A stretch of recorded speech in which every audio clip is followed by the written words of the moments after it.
قال تعالی ومثل الذين ينفقون أموالهم ابتغاء مرضات الله وتثبيتا من أنفسهم كمثل جنة بربوة أصابها وابل فآتت أكلها ضعفين فإن لم يصبها وابل فطل والله بما تعملون بصير۔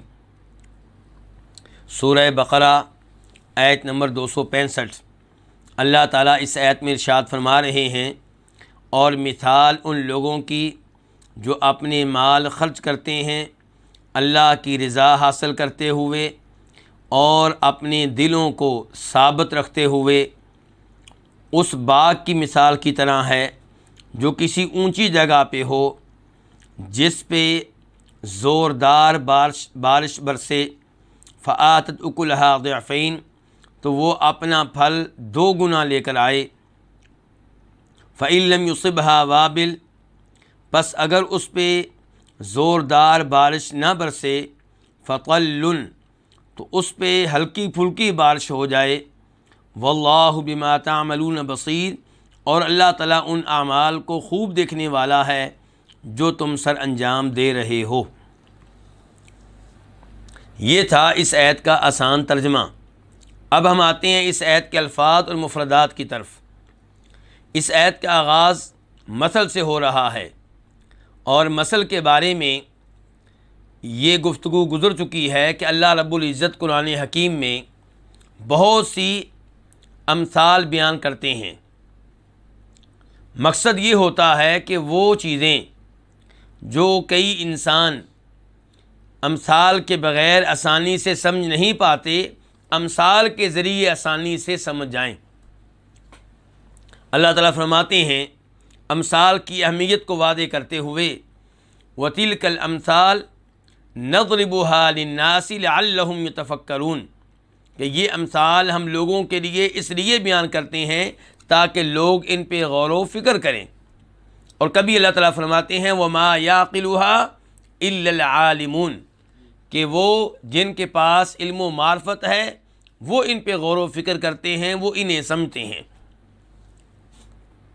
تو یہاں پہ پہلا لفظ ہے مثل، اس کے بعد ہے الذین، اسم موصول ہے، الذی کی جمع ہے وہ لوگ، ينفقون فعل مضارع ہے جمع کے لیے، وہ خرچ کرتے ہیں، اس کا واحد ہوگا ينفقو، وہ خرچ کرتا ہے، اموالہم، اپنے مال، یہ 2 لفظ ہیں اموال اور ہم۔ اموال مال ان کی جمع ہے، ابتغاء مرضات اللہ، اللہ کی رضا حاصل کرتے ہوئے، ابتغاء مصدر ہے، اس کا معنی ہوگا حاصل کرنا، طلب کرنا، تلاش کرنا، مرضات اللہ، اللہ کی رضا، تو مرضات کا معنی کیا ہے؟ رضا، خوشنودی، رضامندی۔ وَتَثْبِيتًا مِّنْ أَنفُسِهِمْ، تثبیتاً اس کا معنی ہے ثابت رکھتے ہوئے، من انفسہم، اپنے دلوں کو، انفس نفس ان کی جمع ہے، یہاں پہ مراد دل ہیں۔ کمثل جنت، اس باغ کی مثال کی طرح ہے، کاف کا معنی کیا ہے؟ طرح، مثل، جنہ باغ کو کہتے ہیں وہ باغ جس میں کئی طرح کے درخت ہوں، بربوا، یہ 2 لفظ ہیں، با الگ ہے، ربوا الگ ہے، اونچی جگہ پہ، تو ربوا کس کو کہتے ہیں؟ اونچی جگہ، بلند جگہ۔ اصابہا وابل، اصابہ فعل ماضی ہے واحد کے لیے، وہ پہنچا، وہ برسا، تو اصابہا ہا ضمیر جاری جنہ کی طرف، باغ کی طرف، کہ اس باغ پہ برسے، اس باغ پہ آئے، وابل، زوردار بارش، فآتت، تو وہ لائے اپنا پھل 2 گنا، کیا چیز لائے؟ وہ باغ۔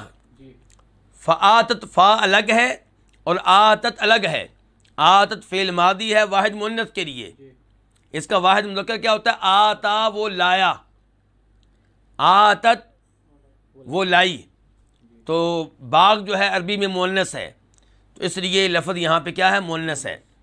فآتت، تو وہ باغ لایا، وہ باغ لائے، اکولہا، اپنا پھل، اکل سے مراد ہے پھل، یعنی کہ اکل وہ چیز جس کو کھایا جائے، اکل بمعنی معقول ہے، تو مراد کیا ہے؟ پھل۔ ضعفین، دو گنا، ضعف جو ہے واحد ہوتا ہے اور ضعفین تثنیہ ہے، دو گنا۔ فَإِن لَّمْ يُصِبْهَا، پس اگر، ان شرطیہ ہے اگر کے معنی میں، لم نہیں کے معنی میں ہے، یہ نفی کے لیے آتا ہے۔ یصب فعل مضارع ہے، اصل میں تھا یصیبو، با کے اوپر کیا تھی؟ پیش تھی، ضمہ تھا، لیکن لم کی وجہ سے با کے اوپر جزم آ رہا ہے اور صاد اور با کے درمیان جو یا تھی وہ گر گئی ہے۔ فَإِن لَّمْ يُصِبْهَا، پس اگر اس پہ نہ برسے، یصبها، ہا ضمیر کدھر جا رہی ہے؟ با کی طرف، پس اگر اس باغ پہ نہ برسے وابل، تیز بارش، فطل، تو شبنم ہی یصیبها، اس پہ پہنچ جائے گی، یہ شبنم ہی اس کو کافی ہو جائے گی۔ تو فا الگ ہے، طل کا معنی شبنم بھی ہوتا ہے اور طل کا معنی ہلکی پھلکی بارش بھی ہوتا ہے۔ واللہ، اور اللہ تعالیٰ، بما تعملون بصیر، ان اعمال کو جو تم کر رہے ہو خوب دیکھنے والا ہے۔ تو بصیر فاعل کے وزن پہ ہے، خوب دیکھنے والا، اچھی طرح دیکھنے والا۔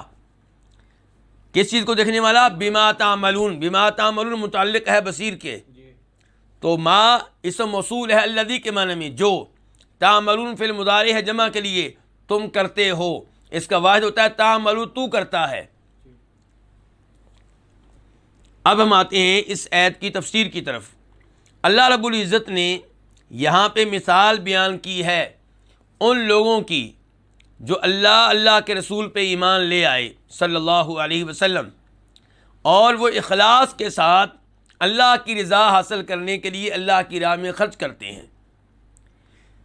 ایک تو وہ ایمان والے ہیں، دوسرے نمبر پہ وہ خرچ کرتے ہیں اللہ سے ثواب لینے کے لیے، دنیا سے شاباش لینے کے لیے نہیں، اور تیسرے نمبر پہ ان کے دل مطمئن ہیں، دلوں میں اللہ کی راہ میں خرچ کرنے کی وجہ سے کوئی اضطراب نہیں ہے، کوئی پریشانی نہیں ہے، کوئی ندامت نہیں ہے، کوئی ٹینشن نہیں ہے۔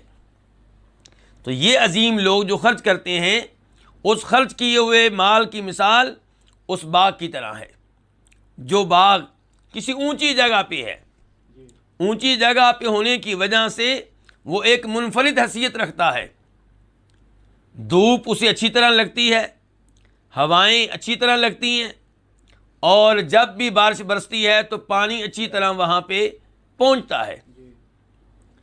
تو ان خوبیوں کی وجہ سے وہ باغ بہت زیادہ اہمیت رکھتا ہے۔ اب اس باغ پہ جب بارش برسے گی اچھی طرح تو پھل بھی اچھی طرح پیدا ہوگا، زیادہ مقدار میں پیدا ہوگا۔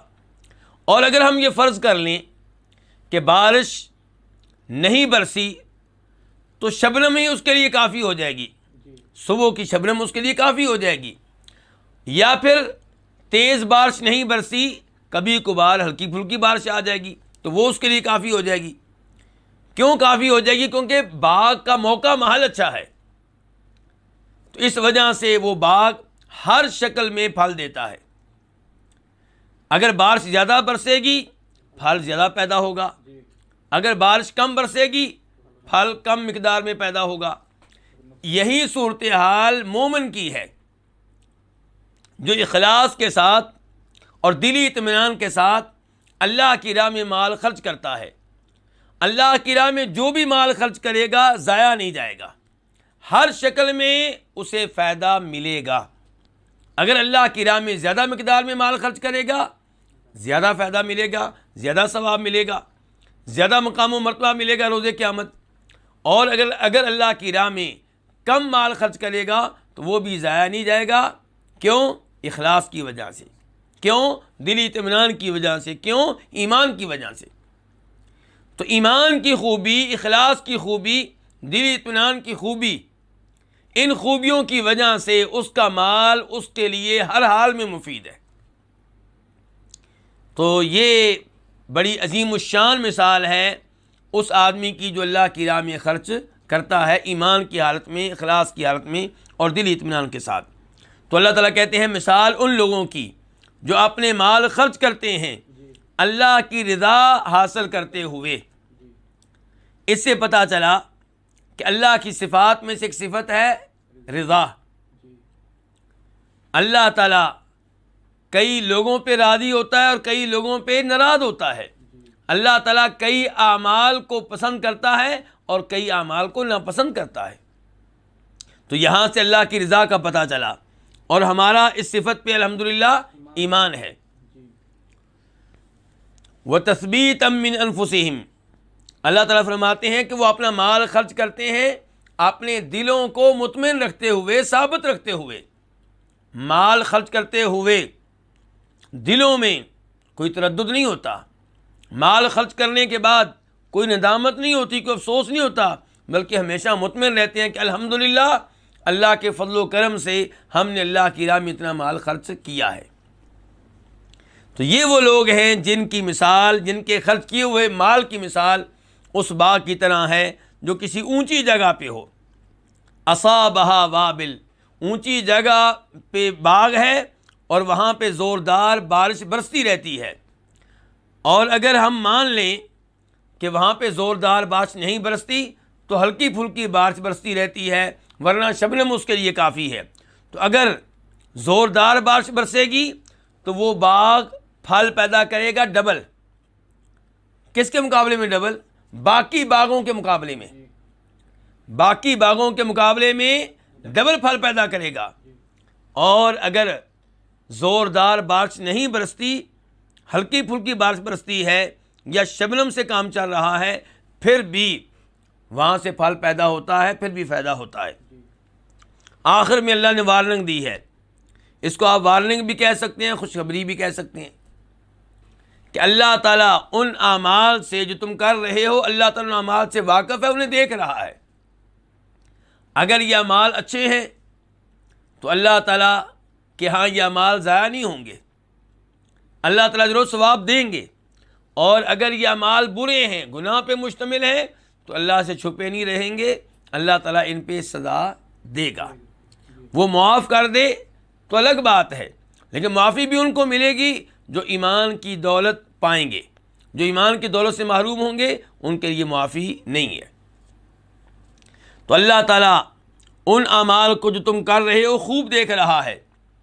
اس سے یہ بھی پیغام ملا کہ کون اللہ کی راہ میں اخلاص کے ساتھ خرچ کر رہا ہے، دلی اطمینان کے ساتھ خرچ کر رہا ہے، اور کون ان دو سعادتوں سے محروم ہے۔ یہ چیز اللہ سے چھپی ہوئی نہیں ہے، اللہ سے مخفی نہیں ہے۔